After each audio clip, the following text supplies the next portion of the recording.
Le parachutage de Cyril Hanouna ne fait pas consensus dans les couloirs de M6. Explication dans les pages du Parisien. Rien n'est encore joué. Selon Libération et le journaliste Clément Garin, via le réseau X, anciennement connu sous le nom de Twitter, Cyril Hanouna et les représentants du groupe M6 n'auraient pas encore quitté la table des négociations. Les deux parties discutent actuellement de la possible arrivée de l'animateur de TPMP prochainement sur l'une des chaînes du média, supposément W9. L'homme fort de C8 doit attendre la décision définitive du conseil DETAT avant de pouvoir signer avec un autre groupe, précise Clément Garin sur les réseaux sociaux. Selon notre confrère, la décision devrait intervenir dans le milieu du mois de février.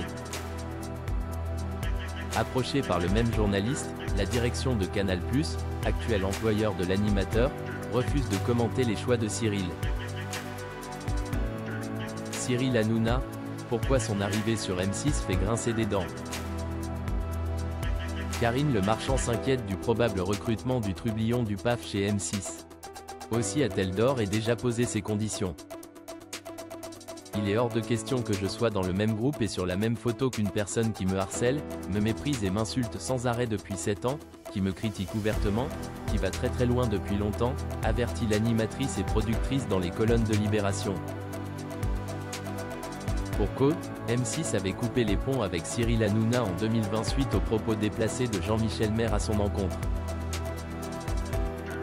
Le chroniqueur de TPMP avait affirmé à l'époque que Karine Le Marchand, très forte dans les caprices de star, misait surtout sur sa beauté et son allure, allant jusqu'à l'accuser de ne pas avoir réglé une intervention de chirurgie esthétique. La présentatrice de L'Amour et dans le Pré avait contesté ces allégations. Cyril Hanouna, cette petite bombe dans les couloirs de M6. La tempête déclenchée par Karine Le Marchand attise les tensions dans les couloirs de M6.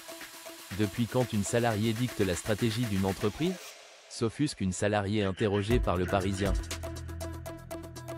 Selon une rumeur, la présentatrice se servirait de cette affaire pour préparer son transfert programmé de longue date vers une chaîne concurrente. La possible arrivée de Cyril Hanouna n'a pas moins fait l'effet d'une petite bombe parmi les collègues de Karine Le Marchand. Ce n'est pas possible, peine à admettre un journaliste, assurant que ce que dit Karine Le Marchand est largement partagé par la rédaction. Pour nous, c'est niette.